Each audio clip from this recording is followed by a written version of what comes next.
Hello, everyone. Welcome to my channel, Faith, Hope, and Love. If you do not subscribe, you like this channel, hit that like button and subscribe if you like more content like this. So I'm just going to report on the news about Donald Trump, that there was a attempt of assassination on his life.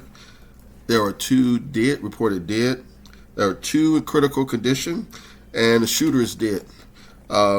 So that is very heartbreaking and unfortunate in this time. I know there are strong emotions and feelings on both sides of the table. I voted for Hillary at one time. I voted for Donald Trump at one time. There was some eyewitness there in Pennsylvania that said that there was some blood that came out and got on Trump, because I looked at Trump. He was holding his side of his right ear. So it was very unfortunate. The people need to pray for them and their family. And there are many people that believe that the election was stolen. But I'm gonna my response to believers are to pray for those in authority. Trump, he is the former president, and Biden is the president right now.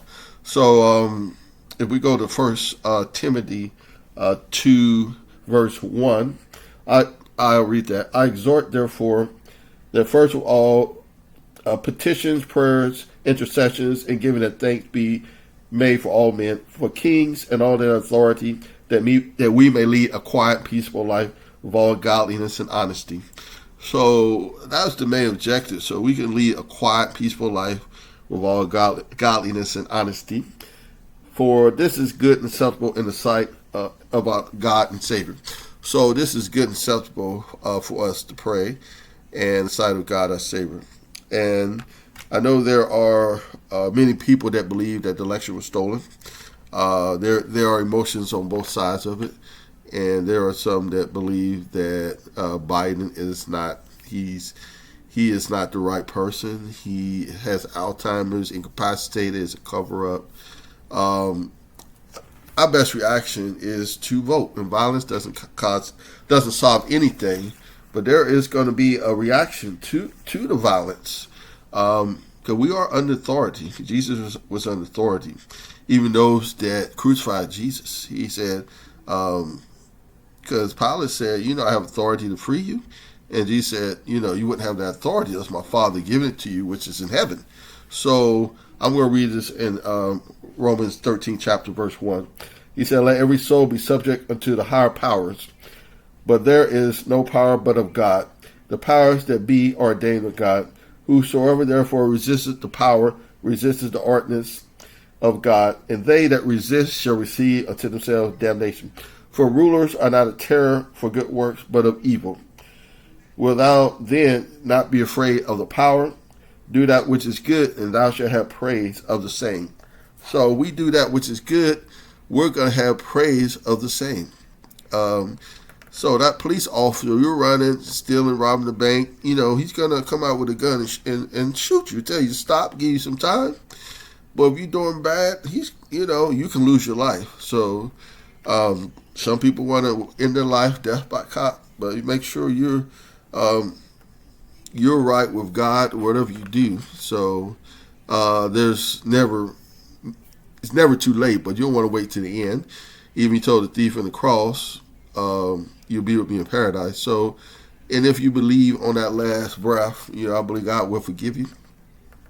But you have a chance in eternity to make a difference. But violence, killing people for political gain was not Jesus' mandate. Because when Peter with that sword hit the centurion soldier, Jesus healed him. He said, if my kingdom was of this world, I would fight. I can command a legion of angels to come down. So that's about 10,000 soldiers by the legion. So he is, a powerful person, even in his human form. He's fully man, fully God. So therefore, it is imperative that we come together, whatever political beliefs we have, set that aside and vote and pray for those. I'm just going to pray right now. Heavenly Father, come to you in the name of Jesus. We pray for Biden.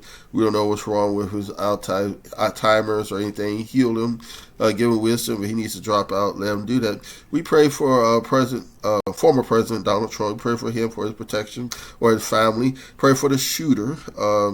Pray for his family. Pray for the families, people that got shot and killed. Pray for the one in critical condition that they may recover. Just pray for those that were there who've been traumatized. Bring healing to them. We just thank you, Heavenly Father. We put everything in your hands. In Jesus' name we pray. Amen.